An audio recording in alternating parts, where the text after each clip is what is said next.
today is going to start the conversation about the differences between definite integral and total area. You can look at the analogy I have written as the title of this worksheet. It says, definite integral is to displacement as total area is to total distance traveled. And we're going to take a look at that through this velocity problem.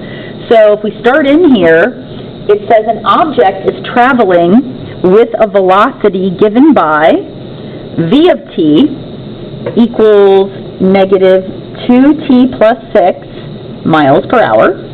And this is on the closed interval 0 to 5 hours. So that's our time interval. Number 1 says sketch a graph of velocity on this closed interval from 0 to 5. So we're just going to do some point plotting. So if I put 0 up here into v of t, v of 0 would be negative 2 times 0 plus 6, which is 6. So I'm clear up here. If I plug 1 in, I would have v of 1 equals negative 2 times 1 plus 6, which is 4. If I plug 2 in, I would have negative 2 times 2 plus 6, which is 2. And if I plug 3 in, I'm going to get 0. And if I plug 4 in, I'm going to get negative 2. And finally, when I plug 5 in, I get negative 4. Okay, so here is my velocity graph from 0 to 5 hours. Okay, so let's go on to number 2. The question is, how many miles were traveled from t equals 0 to t equals 3 hours? So let's section off the part of the graph from t equals 0 to t equals 3 hours. So we start at 0 and we move out to 3. So we're looking at this part of our graph. Now the reason I'm coloring this in is because a couple of days ago we went over the fact and proved that the area trapped under a velocity graph between the velocity graph and the x-axis is going to give us information about position, and miles will measure the position of this vehicle.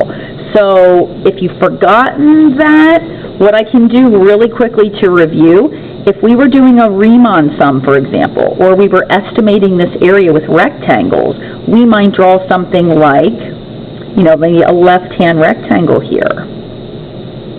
So let me model that rectangle down here. If you look at the units, the height of that rectangle is the velocity, so measured in miles per hour, and the change in time right here would be hours on the t-axis. And so if you were finding area of this rectangle, your units would line up as length times width. The hours would cancel and you would just be left with miles. So when they're asking me information about miles, I definitely want to deal with area. So this right here is a triangle. So I can actually appeal to geometry to find that area. So miles traveled from 0 to 3 hours is just going to be 1/2 base times height. My base is 3 units long. My height is 1, 2, 3, 4, 5, 6 units long. So we have half of 18. So this vehicle went 9 miles in the first 3 hours.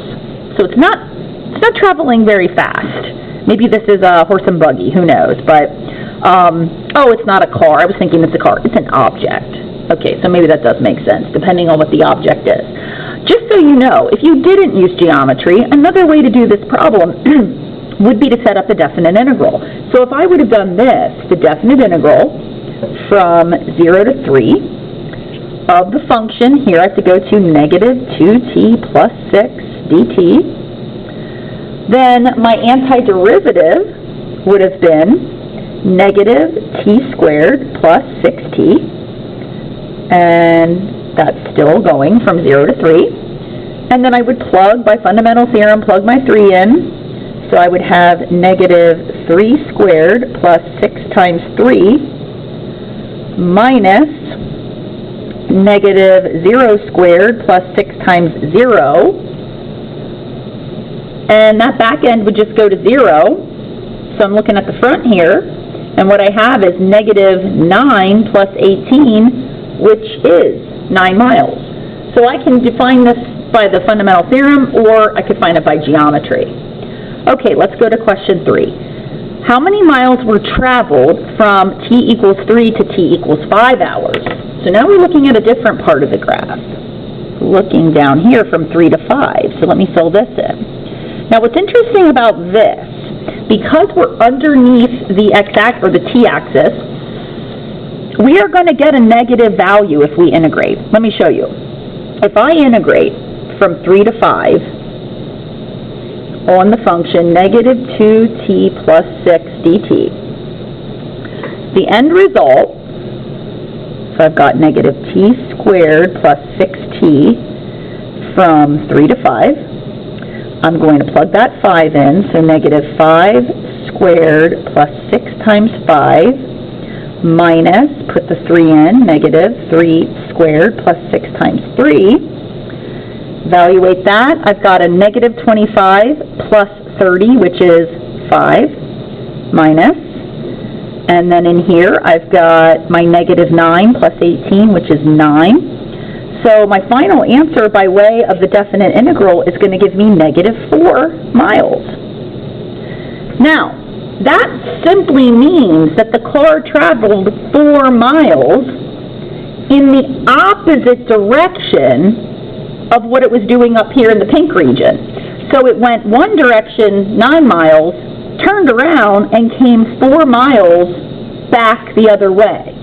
But the way the question is worded, it just says how many miles were traveled.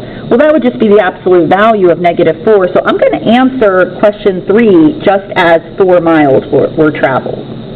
By the way, you could also just do geometry. The area of that triangle, if you do 1/2 base times height, is also going to be 4. Okay, number 4. How many total miles? Okay, so we had miles, total miles were traveled from 0 to 5 hours. Now this one gets interesting because I don't want to address this negative. Total miles means who cares about the direction you're moving, just how many miles were put on the car or the bike or your legs, whatever. So I know if I'm going 9 miles here and 4 miles here, I'm just going to take 9 plus 4 and say that 13 total miles were traveled altogether from 0 to 5. Okay? But number 5 is interesting. What is the object's displacement from t equals 0 to t equals 5 hours? This is different. Displacement means how far the object is from where it started. So this actually is going to be the definite integral from 0 to 5, and I'm going to show you why. If you integrate the velocity from 0 to 5, what's going to happen is the fundamental theorem will automatically take the top minus the bottom. So it's automatically going to say, okay, you went 9 miles right, 4 miles left, so that means you are 5 miles from where you started. Let's look at that in a picture. If this object started here, if it went 9 miles to the right, turned around, and came 4 miles back, then the distance or the displacement from where you started is certainly going to be 5 miles. And that's what the fundamental theorem will automatically do. And watch how that works. So the definite integral from 0 to 5 of this guy is negative t squared plus 6t from 0 to 5. We're going to plug that 5 in.